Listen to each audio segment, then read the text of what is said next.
안녕하십니까. 신인균의 군사TV 디펜스 브리핑입니다. 오늘도 역시 아주 중요한 군사안보, 국방, 무기 관련 소식 중에 간추려서 브리핑 해드리겠습니다. 첫 번째입니다. 카탈로그 데이터로는 세계 최강이었던 판치르가 수모가 계속해서 이어지고 있습니다. 러시아가 단거리 방공용으로 개발한 판치르 M2를 포기하고 또 다른 야전 방공체계인 토르 M2를 기반으로 한 새로운 단거리 방공 시스템을 개발한다는 소식입니다. 러시아 해군이 복합 단거리 방공 시스템인 판치르 M2와 팔마 시스템을 사실상 포기하고 검증된 성능의 토르 M2를 개량해서 해군형을 개발한다고 타스 통신이 현지 시각 10일 보도했습니다.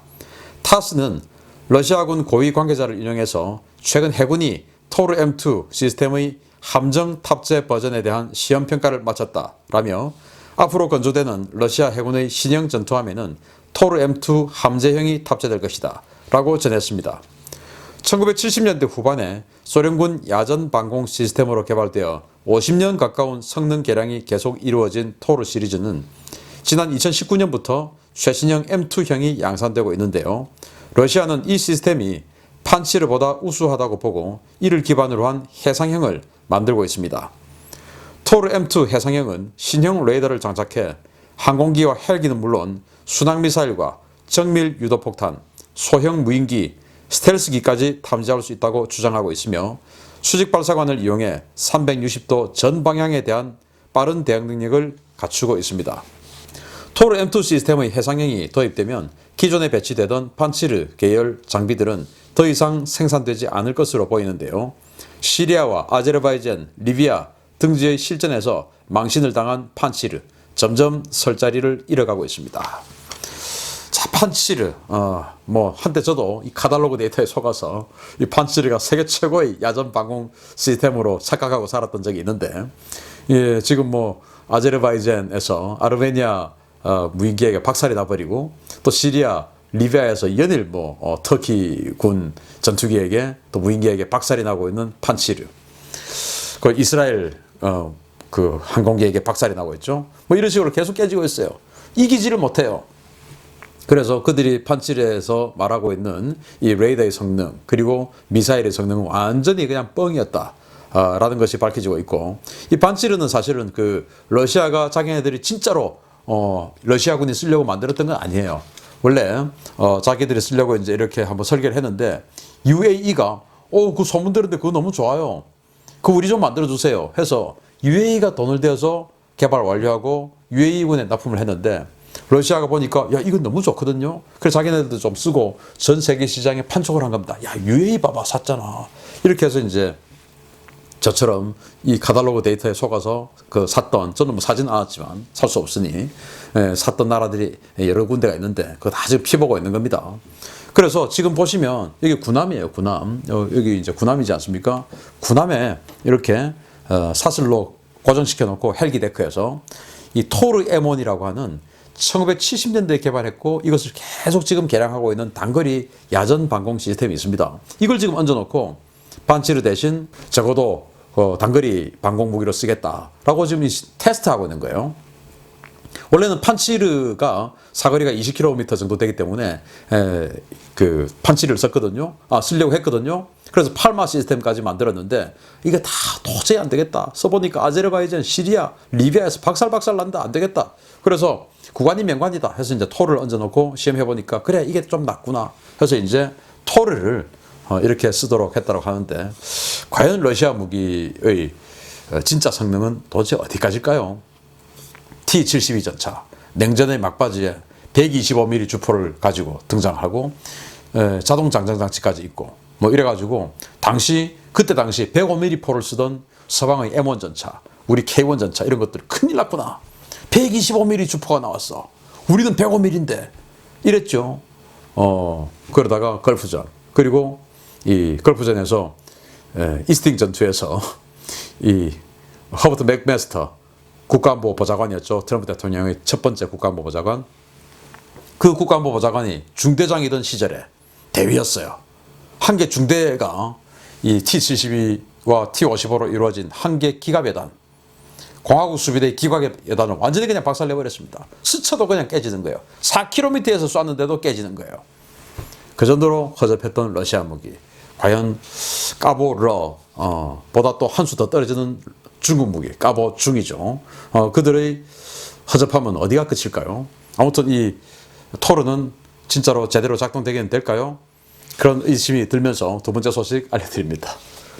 우리나라와 체결했던 잠수함 9척 도입 계약 가운데 초도 3척을 제외한 모든 물량을 일방적으로 날려버리고 프랑스제 스콜펜급 잠수함을 산다던 인도네시아가 중고 잠수함 도입을 알아보고 있다는 소식입니다. 인도네시아 정부가 브라질 정부와 접촉을 해서 브라질 해군이 운용 중이던 구형 잠수함 2척을 염가에 도입하기 위해 협상 중이라고 아시아 퍼시픽 디펜스 저널이 현지 시각 9일 보도했습니다.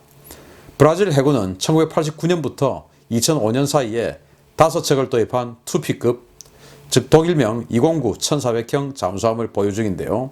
최근 프랑스에서 도입한 신형 스콜펜급 2척이 취획함에 따라 노후 잠수함들을 순차적으로 퇴역시킬 계획을 가지고 있습니다. 당초 이 잠수함은 브라질과 가깝고 또 경제적으로 여유가 없는 아르헨티나와 페루 등에게 염가에 판매되는 방안이 논의되어 왔는데요. 갑자기 여기에 인도네시아가 끼어들어 구매 의사를 밝혀 브라질도 당황하는 분위기랍니다. 인도네시아는 우리나라의 대우조선해양과 209급 잠수함을 기반으로 한 나가파사급 잠수함 9척을 구입한다는 계약을 체결했지만 초도 3척만 받고 나머지 6척의 계약은 일방적으로 날려버렸는데요.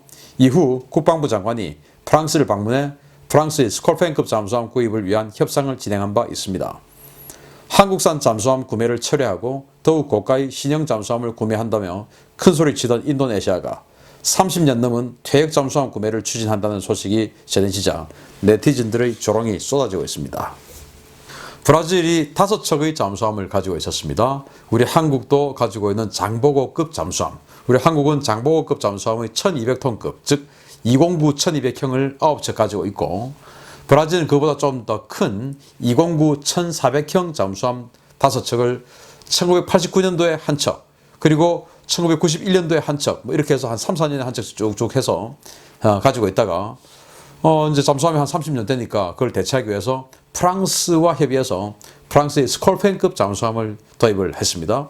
그리고 스콜펜급 잠수함을 도입하고 그 잠수함을 도입하는 대가로 프랑스의 쉬프랑, 그러니까 과거에는 바라쿠다급이라고 불렀는데 그 원자력 추진 잠수함의 기술을 받아서 지금 또 핵잠수함 만들고 있어요. 그러다 보니까 1989년도에 도입했던 이 1번함, 그리고 91년도에 2번함, 이거를 중고로 팔려고 지금 브라질이 준비를 하고 있었고, 그 중고 판매를 트라이했던 그 대상국이 바로 남미에 있는 아르헨티나와 페루였답니다. 이 소식을 들은 인도네시아가 잠깐 그 우리한테 파세요, 이렇게 된 거예요. 그런데 인도네시아는 우리 대우조선해양과 9척의 잠수함 구매를 약속을 하고 3척을 사기로 했고, 그랬는데 나머지 다 틀어버렸죠. 9척 잠수함 구매를 한다고 하니까 뭐 해마다 방위산업전, 서울 에어쇼 할 때 그 항공방위산업전 하죠. 그리고 지상군 또 방위산업전도 하죠. 그리고 해상방위산업전도 부산에서도 백스코에서도 합니다. 이런 식으로 육해공 3군이 계속 방위산업전 이 전시 컨벤션을 해요. 이때마다 인도네시아 국방부 또 뭐 참모총장들 오면 식사 대접을 받아요. 왜? 잠수함을 9척 사고 KFX를 같이 하고 뭐 이러니까 인도네시아 오면 막 식사 대접을 하죠. 의전 뭐 짱짱하게 붙고, 예. VIP 고객이니까. 그런데 이런 식으로 전부 뒤통수 치는 겁니다. KFX 돈 안 주죠. 잠수함 캔슬 다 해버렸죠. 그리고는 프랑스 가가지고 프랑스에게 라팔 전투기 살게요, 스콜펜급 잠수함 살게요 해놓고, 스콜펜급 잠수함 또 프랑스 가서 또 얼마나 또 값지라고 VIP 노래 또 대접받았겠습니까? 그러다가 이제 다 때려치우고 브라질 가서 중고 30년 된 거 그거 우리한테 제발 좀 팔아주세요, 이러고 있으니까 이런 인도네시아하고 더 이상 우리가 KFX 거래를 해서 되겠습니까? 또 어제 기사를 보니까 우리 방사청에서 인도네시아와 KFX 재협상 또 추진한다고 하는데 무슨 재협상입니까? 그냥 협상 잘 못했던 거 인정하고 빨리 그냥 인도네시아 떨궈버리고 마음 편하게 그냥 우리 혼자 마무리하는 게 좋지 않겠습니까? 어디 이런 나라하고 지금 끝까지 굽신굽신하면서 VIP 대우해주면서 말이 안 되는 소리죠. 마치겠습니다. 감사합니다.